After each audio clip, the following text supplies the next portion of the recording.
Clouds in the mix today, but we stay dry as temperatures will climb to the mid to upper 50s. More clouds tonight with a slight chance of rain in the early morning hours with lows of around 45. I'm Lisa Marie with your Beaver County weather. That's a look at news for now. I'm Matt Durzik for Beaver County Radio News, 99.3 FM, 1230 WBVP, and streaming worldwide at beavercountyradio.com. It's time for Notes on Local Entertainment, the show highlighting the best in local talent, hosted by Scott Tady Entertainment, editor for the Beaver County Times, and Eddie Crow. I was very much looking forward to seeing you today, even more than usual. Scott Tady from the Beaver County Times Entertainment editor is my guest. This is on the Facebook. I figured out whose hair you're rocking. One of the Gallagher brothers. From Oasis. Yeah, you got a thing going on. It's a good look. It's a champagne supernova kind of look. They were a great band. Yes. That was the same era. Radiohead, OK Computer, I think came out at that time, and Bush was. It's like, that's a cool guitar. I liked all of that stuff. Yeah, I like how they were unapologetic about kind of ripping off the Beatles. Yes. They didn't hide from that. Yeah, we like the Beatles. Yeah. What did you expect was going to happen? Well, there's only so many notes. Yes. Stuff's going to show up. A riff's going to show up. At least they owned it, as opposed to Vanilla Ice. Oh, no, I wrote that bass riff. Yeah. Okay. Is there anybody that you love that nobody else around you loves or even knows about? The one-offs, the weird, way out in left field artists. Yeah, I saw him last night, Dan Byrne at Club Cafe. I counted about 63 of us in a crowd. Why do I know that Because name? you're a big fan of the Dewey Cox Walk Hard movie. He wrote most of the funny songs in that. Is Dan Byrne, great singer-songwriter, and like I said, a crowd of maybe 60 so people for a guy who once was getting Bob Dylan comparisons, and it's a shame there aren't hundreds and hundreds of people there, but he was fun. Do you think that there are artists like that aren't interested in living up to a comparison? You watched him last night. Was he enjoying performing? He came into the crowd for the encore and literally walked through the crowd like a serenading violinist, and he brought up some Pittsburgh people. He composed a song the night before called It's Great to Be a Yinzer. He managed to make every Pittsburgh reference possible in a song. At one point, he had Michael Keaton eating a Klondike bar while Myron Cope was waving a terrible towel. That was a verse in a song he wrote. So I'm pretty sure that's referenced in the Bible somewhere. the Yinzer Bible. It's a metaphor, but it is. But I think I know where you're going. Yeah, it is when someone you really admire and you kind of wish other people did. But I know you lost one of your favorites within the last time. Mojo Nixon. The best concert, and I haven't seen as many shows as you, but I'm in triple digits easy. Best show I've ever seen. It was two people standing on stage. One of them had a stick. The other one had a little bitty amp. Best show I ever saw. And I love people that it's me. And if you dig it, great. And if you don't, that's okay too. I was put off when he went the MTV way. Oh yeah, because the old school people, the first couple records, well, that's not the guy that would go on MTV. Well, yeah, he passed away, and it's like, man. I always admired he took a shot at the Eagles. He did that song about Don Henley Must Die. And then Don Henley hired him to be his opening act on the next tour. I thought that was really one of the few times Don Henley provided a demonstration of a sense of humor. I like to think Mojo Nixon was greeted at the pearly gates by Elvis himself. Right, because he had the big song, Elvis is Everywhere. Elvis is Everywhere. Yeah, he's one of those guys, you either love him or you really just don't get it at all. Yeah. And it bummed me out. We're going to close today's show with a Mojo Nixon song. I'm excited. An instrumental. Fine. I don't know if you knew this. When he wasn't acting a fool, he could play the hell out of an archtop guitar. Wow. Okay. He was a bluegrass guy from the Carolinas. As good a guitar player as he was a lunatic. That's just a nice intersection where country music and punk and rock all kind of meet, and rockabilly and bluegrass. That's the fun stuff. He was it. Is there anybody else that pops into your head like that you want to champion? I am always trying to champion Tom Waits, knowing full well Tom Waits could give a crap. Yeah. But the people. Has he when's the last time he played Pittsburgh, Tom Waits? That would have to be 70s? Was it 80s maybe? I don't know. When's the last time he demonstrated he was alive. Somebody passed away a few months ago, and he did post something about it. And it was the first time anybody had ever heard from him in literally years. Ooh, I admire that. Yeah. He just kind of does. Again, the people that they're going to do what they do. And if you dig it, cool. And if you don't, cool. Yeah, another band like that was the Rainmakers for me. Bob Walkenhorst. Of Minnesota, yes. I know that they had the novelty hit Big Fat Blonde, or Big, what was it called? It was Crap. The song that you needed to hear was Reckoning Day. Yes. Yeah, the album, and even the album before that, there was a bunch of great ones. They had one about the space shot to the moon that exploded. They did a whole song about that. Yes. The one back in the 60s. And, Bob Walkenhorst. They're still playing. But they should be playing for 2,000 people, nuts. They play in Scandinavia. I don't know what hooked up with Scandinavia, but they play all the Scandinavian countries. And they don't go by the Rainmakers anymore. It's Bob Walkenhorst. But he's playing those songs. Like Reckoning. Big Fat Blonde, Big Tall. I would drop everything to go see them. Well, I don't know how much a ticket is to Sweden these days, but he's still playing. Good to know. All right. There's hope. I hadn't thought about that name in years. Reckoning Day. Yes. Yeah. Lenin the brothers, Lenin the sisters, Lenin the communist is the line from that I remember. That's right. Isn't it weird how stuff sticks in your brain? I still have that cassette tape somewhere. Dude, you're rocking a cassette. Yes. Oh, dear goodness. Well, all right. That leads me to another question for you. We've been talking about technology this morning. Are we missing something that we are so technologically advanced that I can pick up my phone right now, type. There's that song played live, but it's coming out of a little crappy speaker. Are we missing something because of the advancements that we get? I don't call you and say, dude, come over and listen to this record. I just send you an MP3 of the song. Yeah, we remember listening to the radio. We would call up the DJ and he would answer the phone and we would request a song. We would sit there for the next 90 minutes hoping he would play it. And with your finger on the pause button so you could bootleg it on the cassette jam box. Yes, you'd have to hit record and play at the same time to make sure you got it. And sometimes the DJ would talk over it. Oh, man, your favorite song. And they're still talking about the song before it. And but it was exciting. I got my song. I did that with like Ballroom Blitz by Sweet. I was so excited. I finally recorded it off the radio. And I still have that somewhere too. But yeah, and the damn DJ's talking up to the post to sound cool, and all he's doing is jacking up your bootleg copy. But you're right. Now it's fingertips away. It's seconds away, and that has its advantages. But yeah, there's a little bit of excitement lost because. Scott Tady is my guest. He's the entertainment editor for the Beaver County Times. What have you been doing lately? I threw the Mojo Nixon death at you right at the start.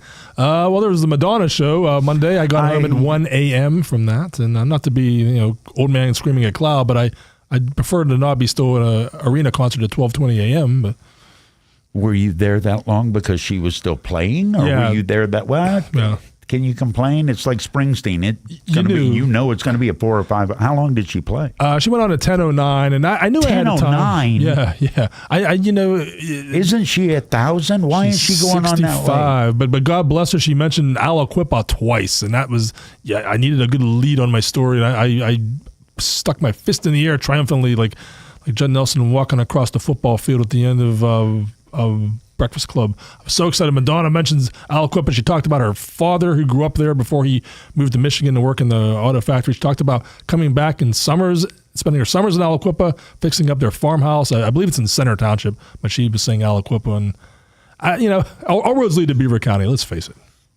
And it gave you a lead for your story. It gave you a headline, and most importantly, everything was great. Yes. Was it a good show? Show's the key word. It was like a Broadway thing, a lot of theatrics, dancing. She was singing live, I'd say 80% of the time. But there was here's the part that would have driven you nuts. There was no live band visible. A pianist came out. Her daughter played piano really nicely. She had a couple guitarists come out, play in the spotlight. Never saw a drummer, never saw a bass player. I'm an old school guy. I like to see a live band. Was her music so intricate that it required tracking rather than live musicians? I think it's more she wanted the DJ club kind of feel, just like a DJ scratching and hitting some buttons and EDM kind of thing. But but it was entertaining. passed the 2 hours pretty quickly, and she made some interesting points, and the choreography and everything was Back good. up. But no music. She made some interesting points. Yeah, I would say that. What was one of the phrasing caught me. What is one of the interesting points? She did a whole thing. Here was my early days, and she pretended like she was back in New York City trying to talk her way past a bouncer, and it was like the glory days of the New York club scene, and she's dancing. And then suddenly it went into the AIDS era, and they put on the screen people like Freddie Mercury, people like Keith Haring, a bunch of people who died from AIDS, and it was kind of poignant at that moment because it went from fun dance to a kind of reminder of what late 80s was like in New York, and something I hadn't thought about in a while, and I respected that. I know people don't want to get too preachy, and she didn't stay on it too long, but She said, Papa, don't preach. that came up. Yes. Where do you fall on that? Is it the individual artist? If you go and you watch a folk singer, you're probably going to get stories about the inadequacies or unfairness of life. If you go to see a pop star, don't you think, all right, just play your hits, man? Usually, but Madonna's always been controversial, so you're going to get some kind of edgy kind of thing. And so I think people were braced for that. It wasn't like Roger Waters when he did the show and some people stormed out. Heaven forbid a guy who wrote an album decrying totalitarian governments say something about that. Yeah, what did you think he was talking about? The dancing hammers didn't clue you in on that. Yes. So I think people knew what they were getting with Madonna, and it was fine, except for it was late. 10 o'clock, was there an open? Who was the opening? There was a DJ, and here's my DJ. Just like Mariah Carey, a DJ came out, and here's my thing with DJs: the banter needs to get better. It's a lot. Where are my '80s babies at? Who remembers this song? Who likes Whitney Houston? All this really inane, Boring. Yes, give me something fun. Give me something I hadn't thought of before. No, in the world, where are all my '90s babies at? It was so redundant. And went on too long. I know that there's 100 better DJs in Pittsburgh right now than there are touring with Mariah Carey and Madonna. But is a DJ a musician? Oh, throw me under the bus. I want your personal opinion. I'll give you mine after if you want it. I'll say musician light. Musician light? Yes. They have to know the time. They have to know the beat. They have to know a good way to segue between one song and the other. But they're not playing it. And from my mind, they're not memorizing like a guitar player, bass player, keyboardist. So musician light, I'll say. The skill set involves keeping time and pressing buttons. That's what you're doing right now, right? I would never claim I'm doing anything musical when I do this. There's a tactile experience that I think should come with playing music. More tactile is necessary than boom, boom, boom, boom, boom. I had the idiot little Casio sampler too. I wasn't making music. I was making people angry. You need a stage show too, like Girl Talk, though, the Pittsburgh DJ. He would like sample and mix up songs, and he would bring half the. But they're other people's songs, right? But it was entertaining. He would bring people, half the crowd would go on stage with him, and there'd be, you're hitting oversized beach balls, and there's confetti, and it's from a party standpoint, it's okay. I mean, it was my favorite show of the year. It wouldn't make my top 50, but something to see. But no, I'll take a guitar player over a DJ for my entertainment dollar any day. Is technology capable truly of creating musical talent where there maybe isn't any? Because that's pretty limited musical talent. What can you do musically? I can keep time. Oh, you're a drummer? No. Yeah, it can definitely cover up some flubs, and then you start to wonder how far. And I like auto-tune. I hate. Yes. I mean, it's supposed to correct. It actually makes it worse. It sounds so like tin canny and robotic. And if you're a singer and you need auto-tune, you're not a singer. Right. That's it. And if you're going to use the technology, at least make it sound like your voice is better. It actually makes it sound ridiculous. So I don't understand the fascination with that. Well, it's compressing it, and it's putting all the mid-range in there because that's easier to tweak. And if you can't sing in key, a machine doesn't make you a singer. Right, but I'd rather a machine make you sound like you're in key than make you sound like you're singing through a tin can. Or I would rather it be out of key and emotive. A lot, yeah. I'm saying, that's the best. Tom Waits. That's for sure. All right.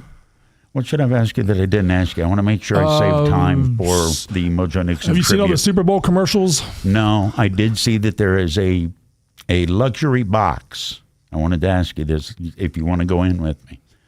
There is a luxury box available for the Super Bowl, $2.5 million. Check the money in my couch. All right, text me back later. Okay. I saw the video of what you get.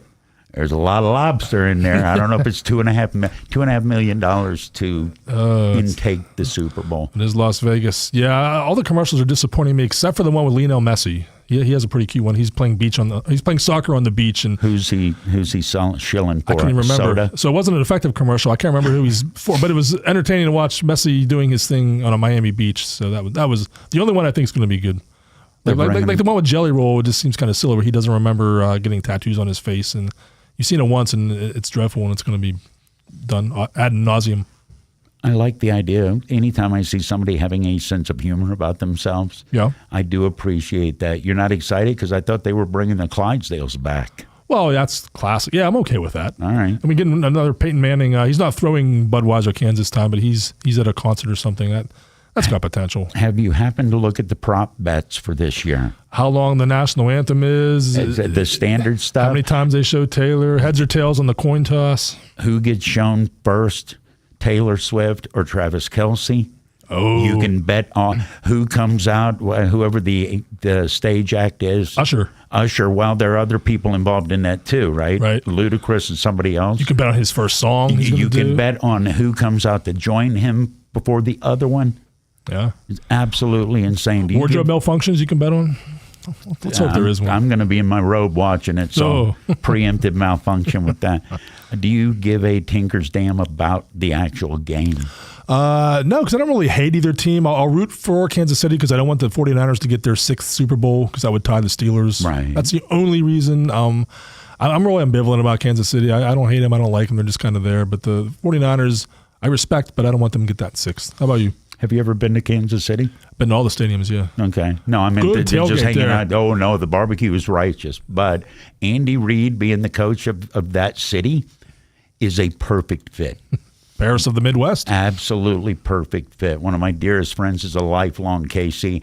I'm rooting for them just because of my buddy. They throw a good party at the games. Yes, they do. As far as me personally, dude, I covered them. And you know this. It's so much ridiculousness and so much flashing of obscene money the entire week. And then you look up and 3 hours go by and you blink. Oh, all of this was about that. Oh, okay. Yeah, almost forgot. Yeah. There's a game today, right? Have you ever covered a Super Bowl? 2. Which one? You do Detroit? In freezing weather and Dallas in an ice storm. Yeah, no Miami for me. I think we drank together in Detroit. That's probably true. That does ring a bell. Here's how it works. In the hotel, the NFL will set up a private free bar, but they won't tell you where it is. Yeah. So I'm pretty sure you and I drank in Detroit. I know we rode the train around to Greektown. Remember they had some of the boarded up buildings covered up by murals to make it look like they weren't boarded up? Yeah, I remember being in Pontiac when the snowstorm came and driving, and it was so bad we drove 10 miles in the wrong direction because you couldn't see the signs. It's kind of flat there. Yeah, yes. It's like, what does that sign say? It says we're stupid for being out. All right, good seeing you. Next time I talk to you, we'll talk post-Super Bowl, and we'll talk about the commercials, because that represents the country, or that represents what people think the country is, more than the football. You're probably right. And they're trying to draw you in. So let's crank some Mojo Nixon. No, I got to take care of bills. We're closing the show with Mojo Nixon. You'll enjoy it. And I like you have a red Solo cup here in honor of Toby Keith as well. That's right, an empty Solo cup. Well, until I get Mojo Nixon on, then we're filling it up. Can the card you carry really change your life? It can when it's a low rate.